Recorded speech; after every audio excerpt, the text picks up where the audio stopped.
Welcome to Money Without Noise. I'm Token. And I'm Brain Maze. Today we're looking at a feeling, a common tension. The title of this episode is a question. Why does being good with money feel hard even when you try hard? That question really resonates. There's this pervasive idea that if you just apply enough effort and follow the right steps, you should arrive at a predictable positive outcome.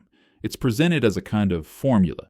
A formula. Yes, but what if you feel like you are following the formula? You make the budget, you track your expenses, you read the articles, you try to save, but the result isn't what you expected. The feeling isn't one of control or progress, it's more like confusion. A disconnect between the effort and the outcome. Exactly. It can lead you to wonder if you're fundamentally missing something. What if there's a secret rule in the game that no one told me? Or perhaps more unsettling, what if my effort is being applied in a system that doesn't actually value that kind of effort in the first place? The system itself. Right. What if money operates on a logic that is completely indifferent to our human stories of trying hard? For instance, I can put a huge amount of emotional and physical effort into saving $50. That $50 feels significant to me because of the sacrifice it represents. But then an automatic unforeseen fee of $20 is debited from the account.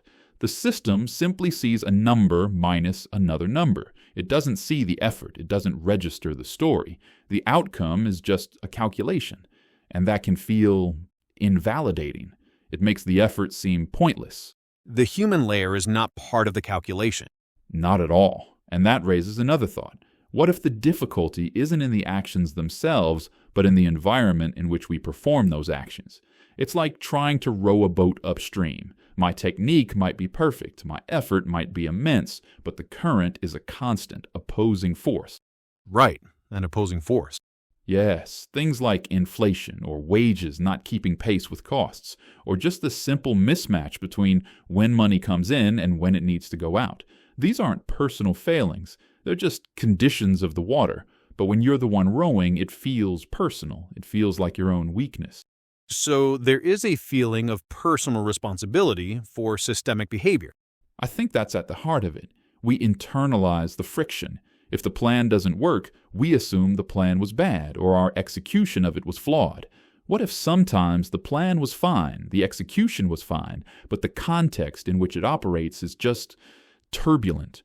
The feeling of hard might just be the feeling of moving through a resistant medium. Tell me more about this resistance. What forms does it take? I see it in a few ways.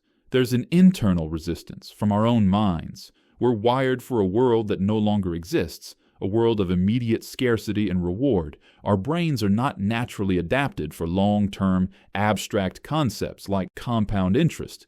We're fighting our own evolutionary programming, which tells us to value the present far more than the future. A resistant medium. What we have observed today is a space, a gap. A gap.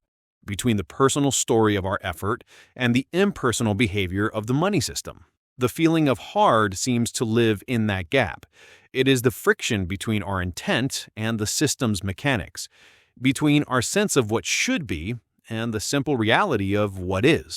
And maybe just seeing that gap, without trying to fix it or assign blame for it, is where the exploration begins. Yes, just seeing it. Thank you for listening to Money Without Noise.